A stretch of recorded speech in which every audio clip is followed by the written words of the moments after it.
أعوذ بالله من الشيطان الرجيم. بسم الله الرحمن الرحيم.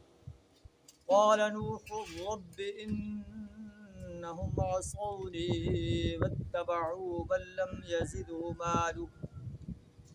يزده ماله وولده إلا خسارا ومكروا مكرا كبارا.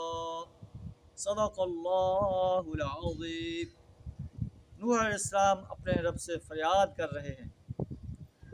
نوح علیہ السلام کہتے ہیں اے میرے رب، ان لوگوں نے میری نافرمانی کی اور اس چیز کی اتباع کی جو مال اولاد پر کر زیادہ نامراد ہو گئے. ان رئیسوں کی پیروی کی. واتبعوا من لم یزدہ مالہ وولدہ الا خسارا. ان رئیسوں کی پیروی کی جو مال اور اولاد پر پا کر اور زیادہ نامراد ہو گئے. ان لوگوں نے بڑا بھاری مکر کا جال پھیلا رکھا ہے. آج کے بھی دولت مند انسانوں نے مکر کے جال پھیلائے ہوئے اور غریبوں کا خون چوس رہے ہیں. انہوں نے کہا اپنے معبودوں کو ہرگز نہ چھوڑو.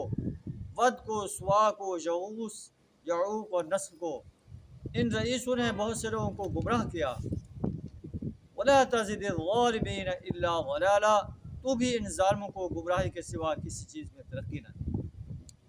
یہ نوح علیہ السلام اپنی قوم کے سرکش اور باغی انسانوں کے لیے اور وہ لوگ جو ان کے پیرو ہیں ان کے لیے دعا کر رہے ہیں. اللہ تعالیٰ مما خطیئاتہم اغرقوا، اپنی خطاؤں کی بنا پر وہ غرق کر دیے گئے. فادخلوا نارا، آگ میں داخل کر دیے گئے. فلم یجدوا لہم من دون اللہ انصارا، انہوں نے اپنے اللہ کے سوا کوئی بچانے والا، کوئی مددگار نہ پایا. نوح علیہ السلام نے اپنے رب سے درخواست کی اے میرے رب لا تذر علی الارض من الکافرین دجارا، زمین پر کسی گھر کو نہ چھوڑ، کفار کے کسی گھر کو نہ چھوڑ. اگر تو نے انہیں چھوڑا تو تیرے بندوں کو گمراہ کریں گے اور جو بھی ان سے پیدا ہوگا وہ فاجر اور کفار ہوگا. رب اغفر لی ولوالدی، اے اللہ مجھے بخش دے، میرے والدین کو بخش دے.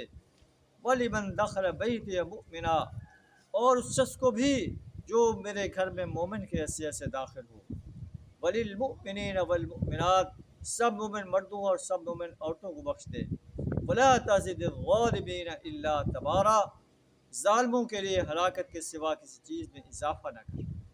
یہ نوح علیہ السلام اپنی بدقسمت قوم کے لیے بد دعا کر رہے ہیں جن کو آپ نے 950 سال اسلام کی دعوت پیش کی اور انہوں نے ماننے سے انکار کر دیا. اللہ سے دعا ہمیں اسلام کی دعوت کو سچے دل سے قبول کرنے، اس پر عمل کرنے، اس کی انسانیت کے سامنے دعوت دینے اور اسلام جو نظام دیتا ہے اس نظام کو اس سرزمین پر قائم کرنے کے لیے اپنا کردار ادا کرنے کی جرأت عطا فرمائے. وآخر دعوانا الحمد للہ رب العالمین.